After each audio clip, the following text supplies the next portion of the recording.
Welcome everybody. My name is Benita Pedersen. I'm with allfiredupforfreedom.com. And in a moment, I'm going to ask you to join me in the singing of O Canada, all 4 verses.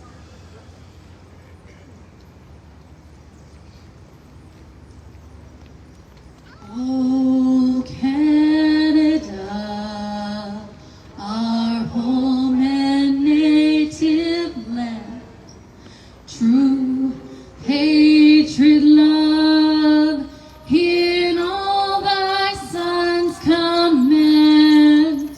With glowing hearts we see thee rise, the true north, strong and free.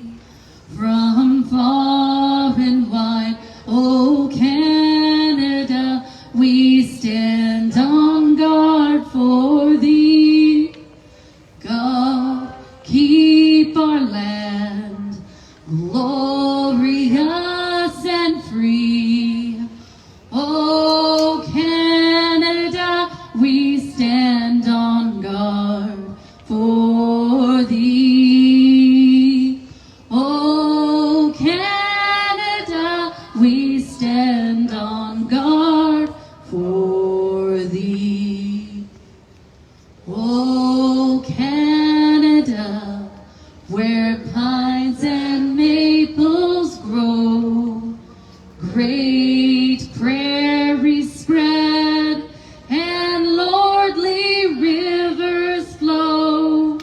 How dear to us thy broad domain, from east to western sea, the land of hope for all who toil, thou true north, strong and free. God, keep our land glorious and free. O Canada, we stand on guard for thee. O Canada, we stand on guard for thee. O Canada, beneath thy shining skies, may stalwart sons and gentle maidens rise, to keep thee steadfast through the years, from east to western sea. Our own beloved native land, our true north, strong and free. God, keep our land glorious and free. O Canada, we stand on guard for thee. O Canada, we stand on guard for thee.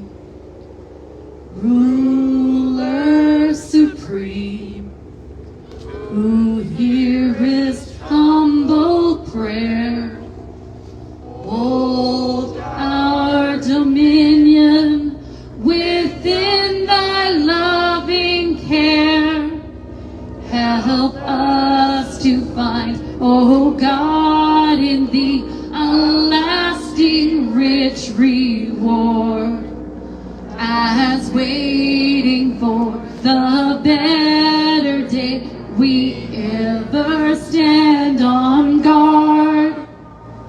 God, keep our land glorious and free. O Canada, we stand on guard for thee. O Canada, we stand on guard for thee.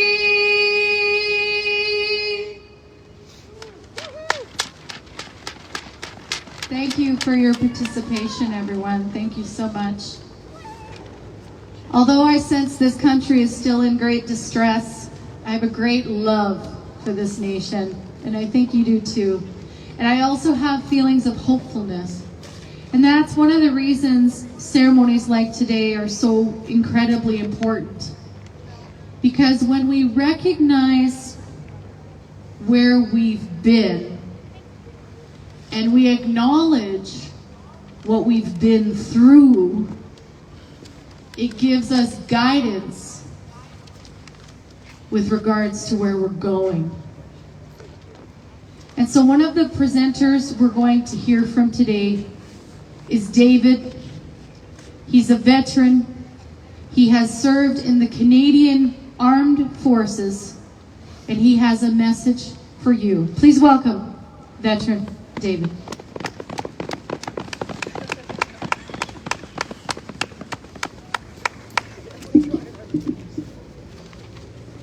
Veteran David Mason.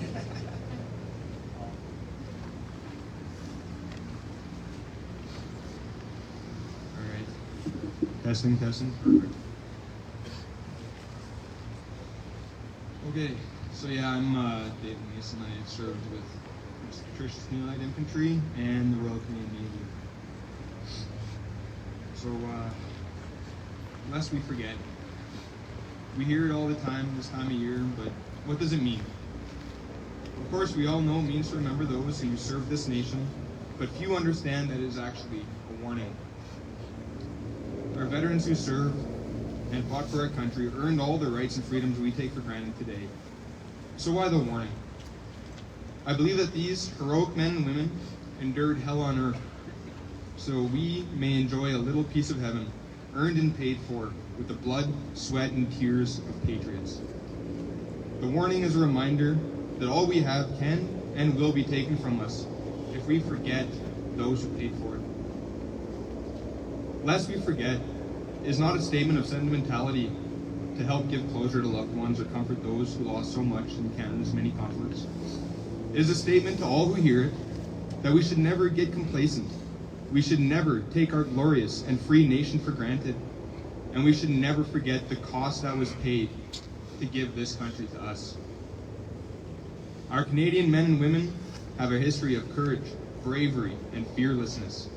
Our military has proven itself time and time again, not in Hollywood, not in the media where they are portrayed with less than stellar headlines, but in the only place that truly matters, and that is the battlefield.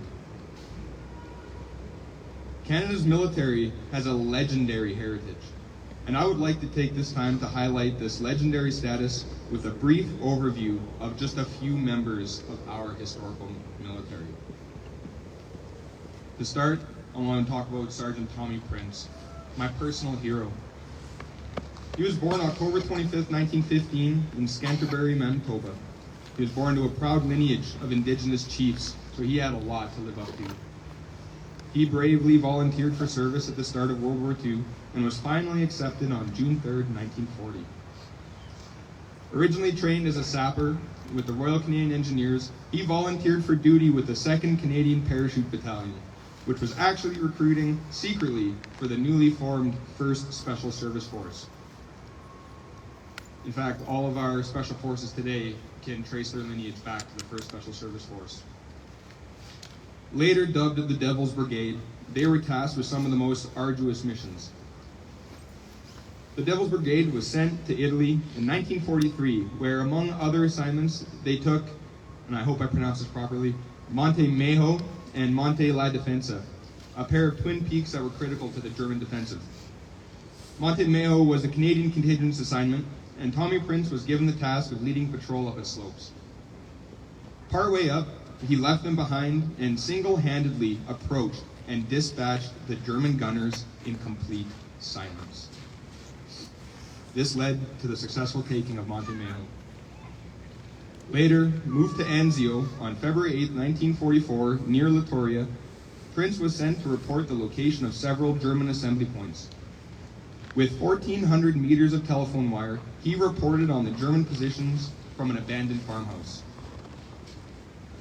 When the line was cut, he geniusly dressed in old farmer's clothes, and pretended to weed the crops.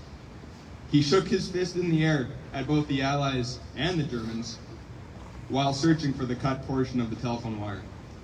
When he found it, he pretended to tie his shoes and fixed it. Then he returned to the farmhouse and continued his task of reporting the German positions.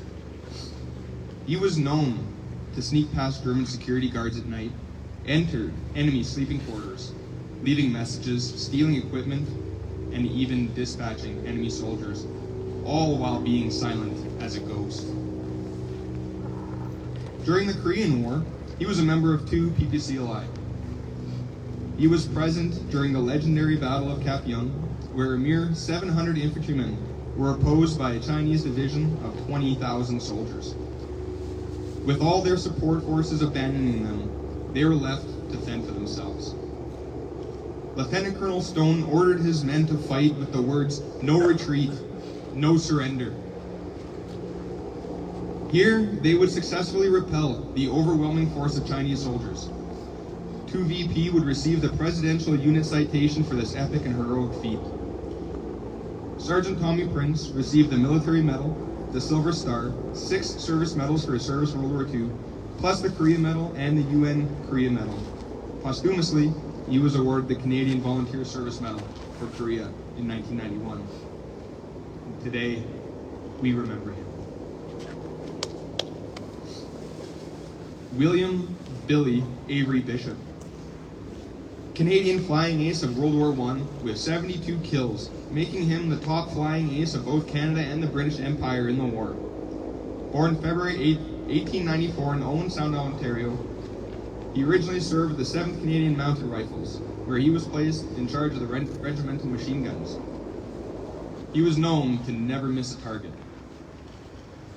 They arrived in Plymouth Harbor on June 23, 1915. After seeing an airplane land in a nearby field, he commented, "You don't get any mud or horseshit on you up there. If you died, it would be a clean death." On September 1st, he reported the 21 Training Squadron for air instruction. On March 17, 1917, he arrived at 60th Squadron, where he flew the Newport 17. Average life expectancy of a new pilot at this time was a mere 11 days. Billy Bishop, though, scored his first victory when he downed a German scout on March 25, 1917. By March 31, 1917, he scored his second victory. By April 8, he scored his 5th victory, officially making him a flying ace. He claimed a total of 12 aircraft in April alone, winning the Military Cross for his participation in the Battle of Vimy Ridge. On June 2, 1917, he claimed 3 aircraft, taking off, and destroyed several more on the ground while flying solo behind enemy lines. For this action, he was awarded the Victoria Cross, the highest, most prestigious award of the British honor system. Billy Bishop helped to form the reputation of Canadian airmen as men to be admired by our allies and feared by our enemies. Today, we remember him. Sergeant Robert Spall, born March 5th, 1890. Standing a mere 5'7", which I take personally because I'm only 5'8", so good for him. And working as a customs broker, he decided to serve in the Canadian Expeditionary Force with the PPCLI in July 1915. On August 13, 1918 in France, his platoon became isolated. An overwhelming force of Germans were advancing on their position, and it seemed all hope was lost. Sergeant Spall made the ultimate sacrifice when he climbed from the safety of the trench to face the enemy head on. As the German army advanced, Spall began to mow them down with his Lewis machine gun. Their advance was briefly halted. When his weapon ran out of ammunition, he instructed his platoon to escape through a sap trench. Sergeant Spall proceeded to pick up another Lewis gun and continued his attack on the German army. His heroic and courageous actions stalled the enemy long enough for his comrades to escape. Unfortunately, Sergeant Spall was not so lucky. He was eventually overwhelmed by the advancing force, and his final resting place remains a mystery to this day. He was posthumously awarded the Victoria Cross for these actions, which can still be viewed at the PPC Live Museum and the Military Museums in Calgary. Sergeant Spall and many others earned for Canada a reputation of bravery and courage that is unmatched around the world. Today, we remember him. Ladies and gentlemen, at this time, you will hear the trumpets, and then we will stand for 2 minutes of silence. Then there will be more music after that. So we ask you to stand in silence as we remember.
So I'll just continue on. So today we remember Robert's fall. These are but only 3 examples of the many, many heroes of our Canadian military.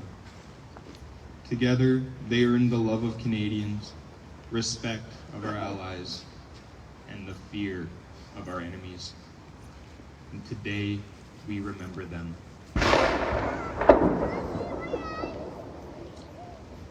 I would like to conclude with a reading of my favorite poem, The Final Inspection by Sergeant Joshua Helterbrand. The soldier stood and faced God, which must always come to pass. He hoped his shoes were shining just as brightly as his brass. Step forward now, you soldier. How shall I deal with you? Have you always turned the other cheek? To my church have you been true? The soldier squared his shoulders and said, No, Lord, I guess I ain't. Because those of us who carry guns can't always be a saint. I've had to work most Sundays, and at times my talk was tough. And sometimes I've been violent, because the world is awfully rough. But I never took a penny that wasn't mine to keep, though I worked a lot of overtime when the bills just got too steep. And I never passed a cry for help, though at times I shook with fear. And sometimes, God forgive me, I've wept unmanly tears. I know I don't deserve a place among the people here. They never wanted me around except to calm their fears. If you've a place for me here, Lord, it needn't be so grand. I never expected or had too much, but if you don't, I'll understand. There was silence all around the throne where the saints had often trod, as the soldier waited quietly for the judgment of his God. Step forward now, you soldier. You've borne your burdens well. Walk peacefully on heaven's streets. You've done your time in hell. Thank you.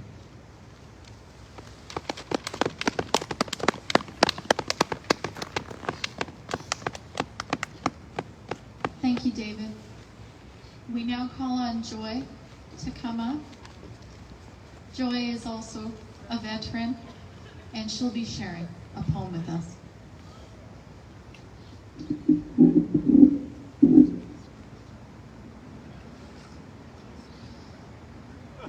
In Flanders fields, the poppies blow between the crosses, row on row, that mark our place, and in the sky, the lark still bravely singing fly, scarce heard amid the gulls below. We are the dead, short days ago, we lived, felt dawn, saw sunset glow, loved and were loved, and now we lie in Flanders fields.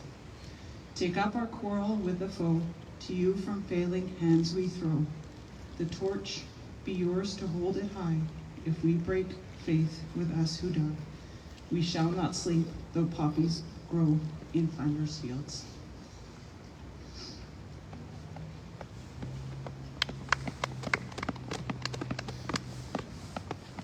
We very much appreciate the veterans who could come today and are willing to serve as part of the program. And in a few minutes, we'll hear from veteran David Mason, again with a different message. With regards to the poem in Flanders Fields, it's written from the perspective of the dead, speaking to the living with a message that you have to carry on our torch. You have to pick up where we failed. And a few years after that poem was released, there was another poem composed in reply to In Flanders Field. This one is called We Shall Keep the Faith. Oh, you who sleep in Flanders fields, sleep sweet to rise anew. torch you threw, and holding high, we keep the faith with all who died. We cherish too the poppy red that grows on fields where valor led. It seems to signal to the skies that blood of heroes never dies, but lends a luster to the red of the flower that blooms above the dead in Flanders fields. And now the torch and poppy red we wear in honor of our dead. Fear not that ye have died for naught. We'll teach the lesson that ye wrought in Flanders fields. When I look at that poem, it gives me a sense of responsibility. Our soldiers fought and died for us. Some were physically injured, some suffered and struggled with mental health issues. They sacrificed for us, and we have lived somewhat of a blessed life, thanks to those who have gone before. But with that being said, the fight is not yet done. We can rest no more. The fight goes on, and now each of us, each and every one of us, has a part to play, including those who've signed up with the Canadian Armed Forces and the RCMP and other organizations. But each and every one of us, with our other affiliations, we have a part to play too. We have a responsibility as well. The responsibility is not on the shoulders of others. It's on us. How many of you accept that responsibility? Thank you. We have another message now from David Mason. A bit of an update about the Canadian Armed Forces and more. Please welcome him back.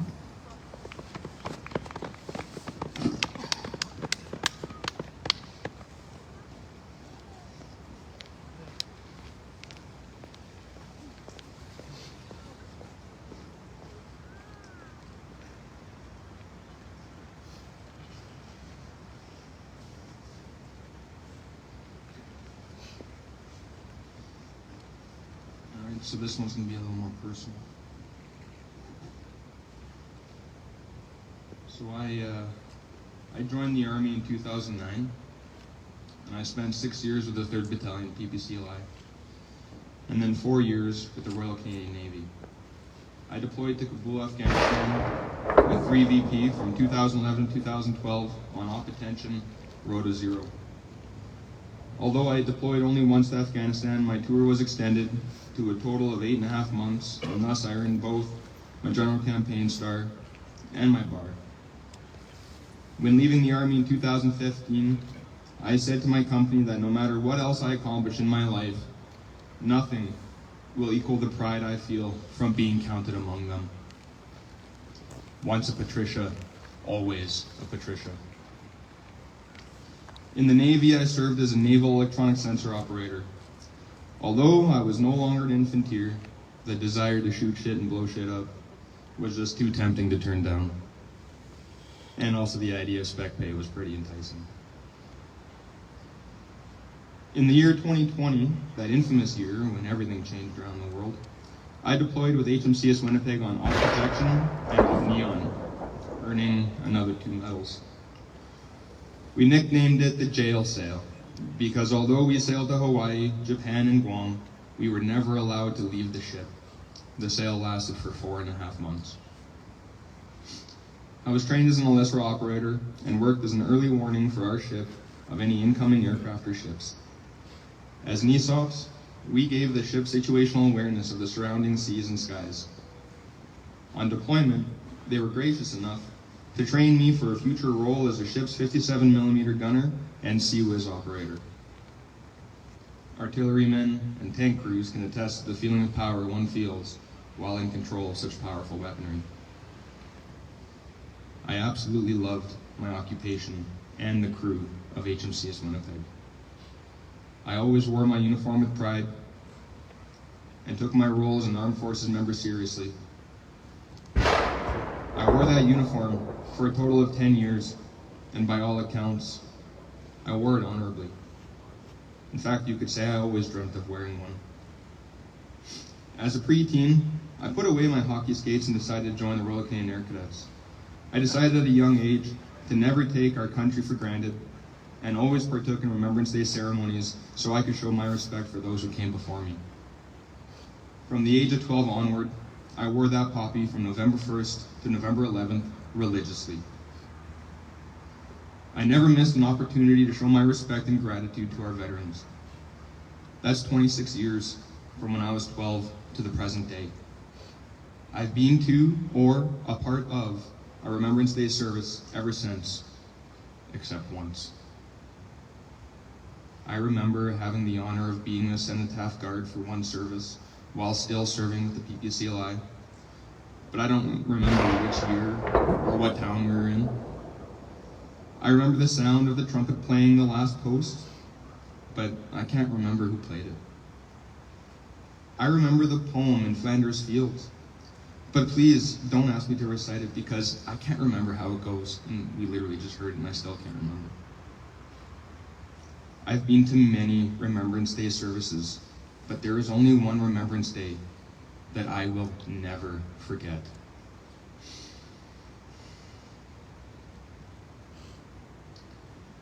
The year 2021, November 11th at 11:11 a.m.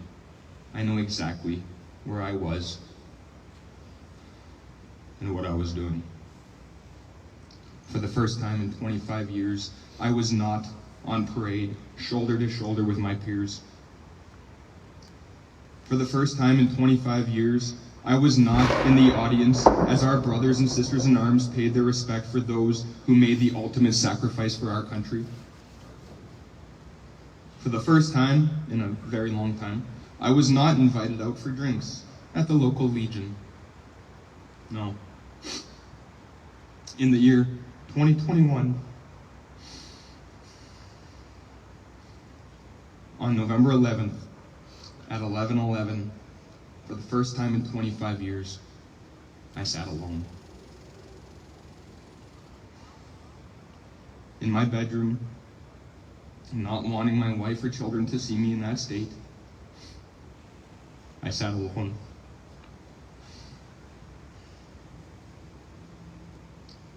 As the clock struck 11:11, I felt the tears fill my eyes. I covered my face in shame. I was alone.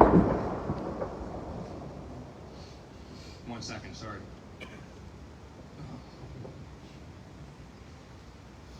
Okay. The Royal Canadian Legion, who has trademarked the poppy we all wear, decided that it did not matter how many years you've served or how many sacrifices you made for your country. You were not welcome without proof you partook in a medical treatment. So I sat alone. But I didn't just sit there and cry, I also prayed. Not just for me, but also for the hundreds, if not thousands of other veterans who found themselves in the same situation. I prayed that I, and all those like me, would be given the love, the support, the courage, and the determination we needed to carry on. To keep up the fight for what we know is right. To keep up the fight for the truth. As I look out at the many faces here today, I know God was listening.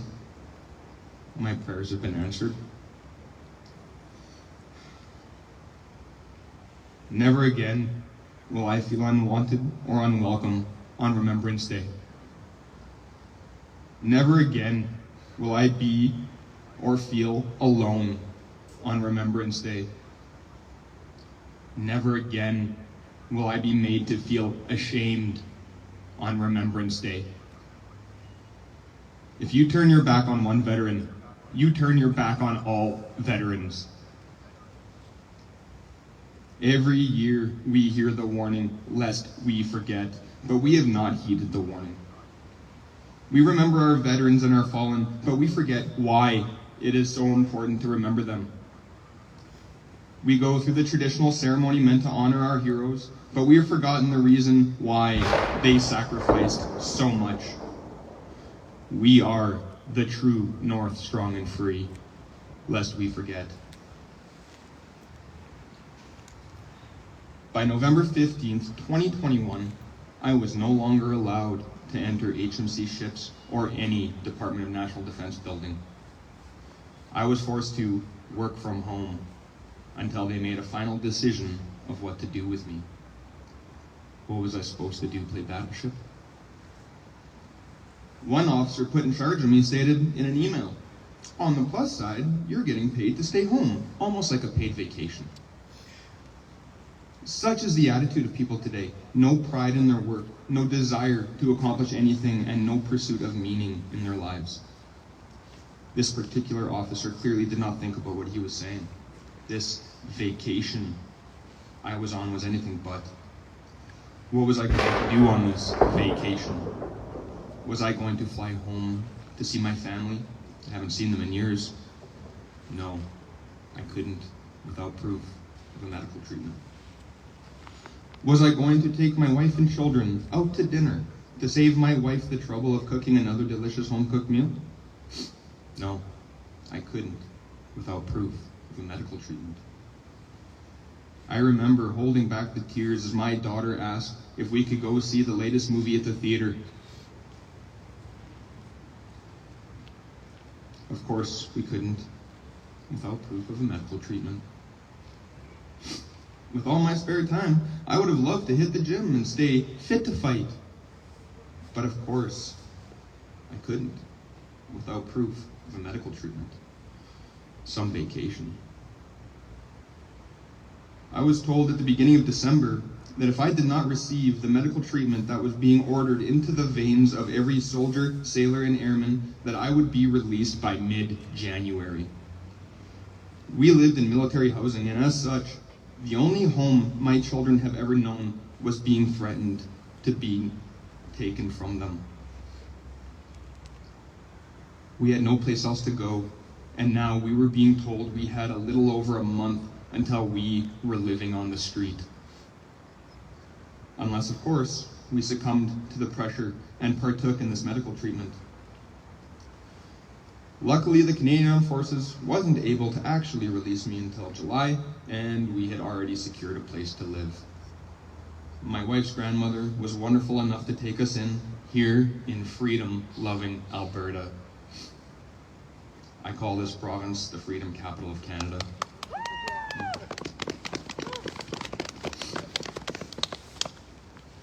When I joined the armed forces, I believed it would be my job to help keep this nation free. I joined to stand on guard. I joined to fight the commies, not fight for them. Yes. On July 17, 2022, the military officially released me under Item 5F. Once considered a dishonorable discharge, they changed the classification in recent years. Now it is considered an honorable discharge, although I will forever be labeled as unfit for future service. In a span of only a few months, the military took the shameful label 5F and turned it into a title I wear with pride. When people ask me what 5F stands for, I tell them it stands for 5 times the freedom. God heard my prayer that day on the 11th of November 2021. Groups like Veterans for Freedom, Take Back Alberta, and Fired Up for Freedom are all the proof I need that God answered my prayer. A lot of work has been done already, but so much more needs to be done. And like those who came before us, the stakes are high. But our fight today will not be fought with bombs or bullets, but with the tools put in place by those who helped shape this great nation. And as we face these challenges to our freedom, I am reminded of Lieutenant Colonel Stone's immortal words as they stared down the barrels of 20,000 enemy soldiers. No retreat, no surrender. May God Almighty bless Veterans for Freedom, Take Back Alberta, our freedom-loving truckers, and above all, our beloved veterans who made this country so great. Thank you. Well said, David. Thank you. Woo!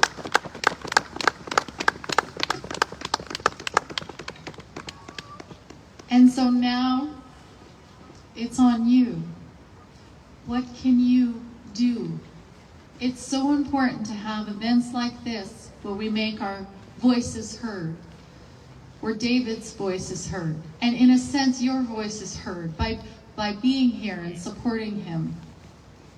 The recordings that are being taken today, you can share out those broadcasts. This is an important message today, and what you can do is share it out so that other people can hear it.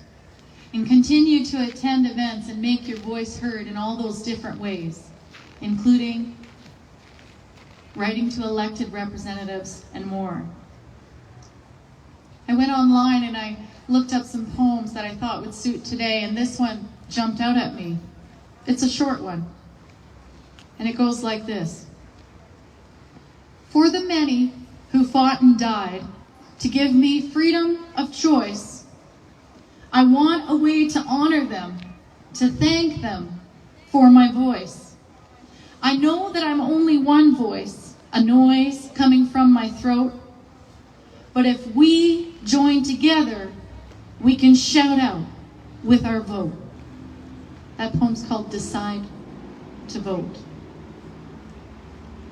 Thank you all so much for being here today, through suffering through the cold, having a portion of the suffering and sacrifice that our soldiers went through as they gave of their lives for us.